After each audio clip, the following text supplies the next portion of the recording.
남아프리카 공화국 수도 케이프타운에서는 누구도 깨끗한 물로 오물을 처리해서는 안 된다고 합니다. 머리 감은 물로 변기, 물탱크를 채우거나 재활용을 해야 한다는데요. 바로 물 부족 때문입니다. 4월부터는 급기야 단수에 들어가는 상황이 될 거라는데요. 관련 소식 현지 연결해서 알아봅니다. 남아프리카 공화국 이성민 선교사님 전화 연결돼 있는데요. 선교사님, 말씀드린 대로 물 부족 현상이 대단하다고 들었는데요. 상황이 어떤가요? 네, 정부에서 물을 아껴 써라 한 지는 한 2년 전부터였고요. 하지만 최근에 들어서 상황이 굉장히 심각해졌는데요. 2월 1일부터는 한 사람당 하루에 50리터 이상은 사용할 수 없고요. 샤워는 2분 이상 하지 못하도록 하고 있습니다. 샤워를 할 때도 물론 대야 같은 것을 발밑에 두고 샤워를 해서 그 물을 모으고요. 샤워뿐만 아니라 설거지, 세탁기, 세수한 물을 변기에 내리는 용도로 사용됩니다. 물론 변기도 자주 내릴 수 없고요.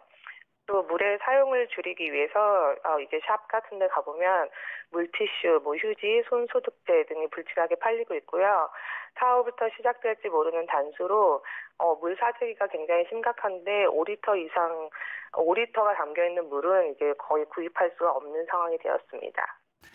네, 선교사님 지금 말씀해 주신 상황은 수도 케이프타운의 경우를 말씀해 주신 건데요. 케이프타운은 그래도 남아공의 수도인데 상황이 다르지 않은 모양이에요. 네, 케이프타운은 아시다시피 남아프리카 공화국의 입법 수도이고요. 남아공에서는 두 번째로 큰 도시, 관광지로 알려져 있는 도시입니다. 하지만 100년 만에 맞는 가뭄이라고 하지만 이미 이 물 부족 사태에 관한 경고는 2007년부터 나오고 있었는데요. 4월에 단수가 된다면 세계에서 이제 이런 대책 마련을 못해서 물 공급이 끊기게 되는 첫 번째 도시가 된다고 합니다. 케이프타운의 대표적인 댐이 4개가 있는데요. 현재 댐의 수치가 약 26%뿐이 되지 않고 있고요. 정부가 내놓은 1인당 하루 50리터 사용, 즉 절약을 하지 않거나 비가 내리지 않는다면 이제 댐의 수치가 13.5% 정도까지 되면 4월부터는 수도 공급이 끊기는 데이 제로가 시작됩니다. 네, 남아공 정부도 여러모로 대책을 내놓고 있을 것 같은데 어떻습니까?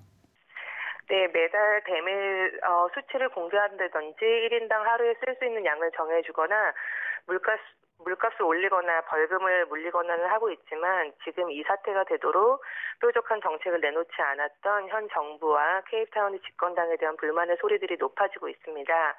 물론 최근 몇 년간 비가 많이 내리지 않았던 것은 우리가 어찌할 수 없었던 부분이었지만 가뭄에 대한 우려의 목소리가 나온 지는 10여 년이 되어가는데 그동안 아무 대책 마련이나 정책을 펼치지 않았기 때문에 현 정부가 비난을 피할 수는 없게 되었는데요. 지금 현재는 데이 제로가 시작되지 않도록 절약을 강조하고 있고요. 물도 약 8배가 올랐습니다. 데이 제로 시에는 약 200군데의 장소를 지정해 놓고 1인당 하루에 25리터씩을 받아갈 수 있다고는 하는데 케이프타운 인구가 약 400만 명임을 감안할 때 200곳은 턱없이 부족합니다. 또한 노약자 혹은 차가 없어서 이동에 제한이 많은 이들은 어떻게 물 공급을 받게 될지 의문이고요. 또한 물 부족이 발생할 질병에 대한 우려들도 커지고 있습니다. 이 어려움을 통하여 인간이 얼마나 나약한 존재인지도 새삼 깨닫고 있는데요. 멀리 한국에서도 이곳 케이프타운을 기억해 주시고 흡족한 담비를 위해서 기도를 부탁드립니다. 인간 생존에 가장 필요한 것이 물인데요. 그만큼 절박한 상황에 어려움을 겪고 있는 남아프리카 공화국의 물 부족 사태가 어서 해결될 수 있도록 저희도 함께 기도하겠습니다. 선교사님 말씀 감사합니다. 예, 감사합니다.